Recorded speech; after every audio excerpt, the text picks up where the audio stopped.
सिन्धुपाल्चोक यो नाम सुन्ने बित्तिकै होइन मनमा के आउँछ? अग्ला हिमालहरू, सुन्दर पहाड अनि कलकल बग्ने नदीहरू। तर के यो नामको कथा यति मात्रै हो त? सायद होइन। आज हामी यही सिन्धुपाल्चोक नाम कसरी बन्यो भन्ने एउटा ऐतिहासिक पहेरीलाई सुल्झाउने प्रयास गर्नेछौँ। आखिर नाममा के नै हुन्छ र? तर कुरा त्यति मात्र होइन। वास्तवमा हरेक नामको पछाडि त्यस ठाउँको इतिहास, भूगोल अनि सिङ्गो संस्कृति लुकेको हुन्छ। र सिन्धुपाल्चोकको कथा त्यो त झनै रोचक छ। सिन्धुपाल्चोक नाम आफैमा एउटा पोर्टमन्टो हो। भन्नुको मतलब यो दुईवटा बेग्ला-बेग्लै पुराना शब्दहरूलाई जोडेर बनाइएको हो। यसले के संकेत गर्छ भने यो ठाउँ सधैँ एउटै थिएन। ल अब अलिक गहिरिएर हेरौँ न त। यो जिल्लालाई राम्रोसँग बुझ्न हामीले सबैभन्दा पहिले यसको नामलाई दुईवटा टुक्रामा छुट्याएर हेर्नुपर्छ। पहिलो हो सिन्धु र दोस्रो हो पाल्चोक। ल सुरु गरौँ पहिलो भागबाट, सिन्धुको कथा। यो नामको पछाडि स्ट्र्याटेजी र भूगोलको एउटा गजबको कथा लुकेको छ। यो सिन्धु शब्द खासमा सिन्धुकोटबाट आएको रहेछ। सिन्धुकोट भनेको चाहिँ एउटा ऐतिहासिक ठाउँ हो जहाँ एकदमै महत्त्वपूर्ण रणनीतिक किल्ला थियो। त्यति बेला यसको सैन्य र प्रशासनिक महत्त्व निकै नै धेरै थियो। अनि सिन्धु नामको जरा कहाँसम्म पुग्छ त? सिधै यहाँको भूगोलसम्म। यो नाम इन्द्रावती नदीबाट आएको हो भन्ने विश्वास गरिन्छ र यही नदीले नै हो त्यो रणनीतिक किल्लालाई आफ्नो पहिचान दिएको। ल अब नामको दोस्रो टुक्रातिर लागौं, पाल्चोक। अब यसको पहिचान चाहिँ सिन्धुभन्दा एकदमै फरक छ है। यो थियो आस्था र संस्कृतिको केन्द्र। पाल्चोकको चिनारी के हो त भन्दा यहाँको पाल्चोक भगवती मन्दिर। यो मन्दिर त्यस क्षेत्रकै सबैभन्दा पवित्र स्थलहरूमध्ये एक मानिन्छ। त्यसैले पाल्चोकको पूरा पहिचान नै यही सांस्कृतिक र धार्मिक धरोहरसँग जोडिएको छ।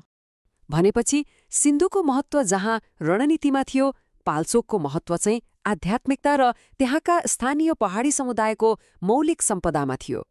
यो क्षेत्र त शताब्दीौँसम्म एउटा आध्यात्मिक केन्द्रको रूपमा रह्यो। ल अब हामीले दुवै टुक्रालाई बुझ्यौं, तर प्रश्न उठ्छ, यी दुई एकदमै फरक क्षेत्रहरू आखिर किन र कसरी जोडिए त? अब यही महत्त्वपूर्ण कारणको खोजी गरौँ। हेर्नुस् त कस्तो रोचक छ। एकातिर छ रणनीतिक किल्ला अनि अर्कोतिर छ पवित्र मन्दिर। एउटाको सम्बन्ध नदीसँग छ, अर्कोको सम्बन्ध पहाडी समुदायसँग। दुई बिल्कुलै फरक पहिचान। त्यसो भए यिनीहरूलाई जोड्ने त्यो एउटा कुरा के थियो त? त्यो थियो काठमाडौँ उपत्यका र तिब्बत बीचको एकदमै महत्त्वपूर्ण व्यापारिक मार्गमाथिको नियन्त्रण हो। यही एउटै कारणले यी दुई क्षेत्रलाई एक ठाउँमा ल्यायो। अब अलिकति प्रशासनिक इतिहासतिर पनि लागौँ है। हेरौँ न कसरी यो पुरानो क्षेत्रीय पहिचानले एउटा आधिकारिक नाम पायौं। यो विकासक्रमलाई हेर्दा के देखिन्छ भने मल्लकालमा यो क्षेत्र एउटा बफर जोन जस्तो थियो।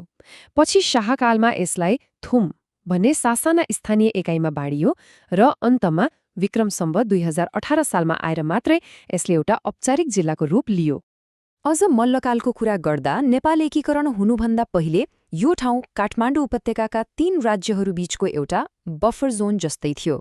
मतलब यहाँ कसैको पनि बलियो पकड थिएन र यहाँ बस्नेहरूमा मुख्यतया तामाङ, नेवार र योल्मो समुदाय थिए।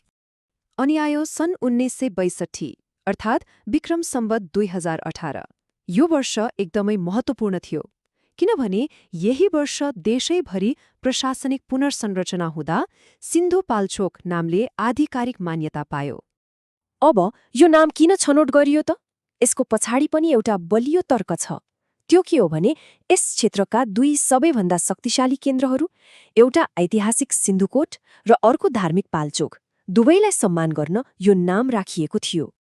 ल अब यो सबै कुरालाई जोडेर हेरौँ। आजको दिनमा सिन्धुपाल्चोक नामले साँच्चै के अर्थ बोकेको छ त? यो नामले खालि दुईवटा ठाउँलाई मात्र जोड्दैन, यसले त उच्च हिमालय र मध्य पहाडको मिलनबिन्दुलाई नै जनाउँछ। एक हिसाबले यो एउटा प्रवेशद्वारको प्रतीक हो। एउटा निकै सटिक भनाइ छ जसले यो सबै कुरालाई एकै ठाउँमा ल्याउँछ। यो नामले भूगोल र दिव्यता बीचको पुललाई झल्काउँछ। भन्नुको अर्थ एकातिर रणनीतिक सिन्धु र अर्कोतिर पवित्र पाल्चोकको सुन्दर सङ्गम। अब जाँदा लाँदै एउटा प्रश्न सोच्नको लागि छोडेर जाउँ। आफू बसेको ठाउँ, आफ्नो गृहनगरको नामले चाहिँ कुन कथा भन्छ होला? एकपटक सोच्नुस् त। सायद त्यहाँ पनि यस्तै कुनै गहिरो र रोचक इतिहास लुकेको पो छ कि